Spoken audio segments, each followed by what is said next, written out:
مشائخ نے لکھا ہے جرمہ صغیر و جرمہ کبیر، زبان کا سائز تو بہت چھوٹا سا ہے، اتنا سا ہے، اگر اس کو آپ ترازو میں تولیں گے تو اس کا اتنا وزن نہیں ہے، لیکن وہ جرمہ کبیر، لیکن زبان سے نکلنے والا ایک ایک بول بہت بھاری ہے، بہت بھاری ہے۔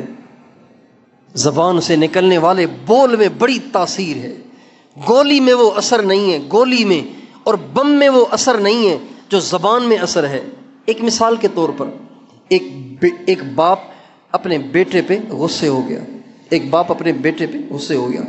جب غصے ہوا تو بیٹے نے اپنے باپ سے کہا میں آپ کو باپ نہیں مانتا ہوں۔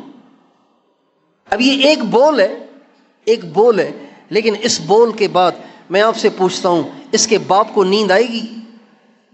بتاؤ بھائی، جب بیٹا اپنے باپ سے کہے میں آپ کو باپ نہیں مانتا ہوں تو اس بول کے بعد باپ کا دنیا میں جینے کو دل کرے گا؟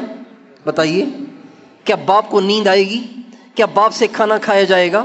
کیا باپ سے ہنسا جائے گا؟ کیا باپ کو کوئی چیز اچھی لگے گی؟ کیا باپ کا کاروبار میں دل لگے گا؟ باپ کا دل کرے گا کہ زہر پی کے خودکشی کر لوں کہ آج میرا بیٹا مجھے کہہ رہا ہے کہ میں آپ کو باپ ماننے کے لیے تیار نہیں ہوں، حالانکہ اس نے گولی نہیں ماری، ایک بولی تو بولا ہے۔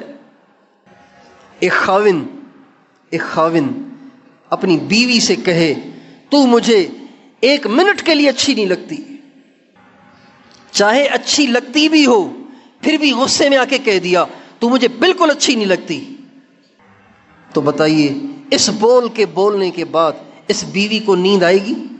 آپ سے پوچھتا ہوں، اس کو نیند آئے گی؟ اس کو کھانا اچھا لگے گا؟ اس سے گھر کا کام کاج ہو سکے گا؟ یہ جیتے جی مر جائے گی کہ نہیں مر جائے گی کہ جس کے لیے ماں چھوڑی، باپ چھوڑا، بھائی چھوڑے، بہنیں چھوڑی، اب میں اس کو بھی اچھی نہیں لگ رہی تو میں تو نہ ادھر کی رہی نہ ادھر کی رہی۔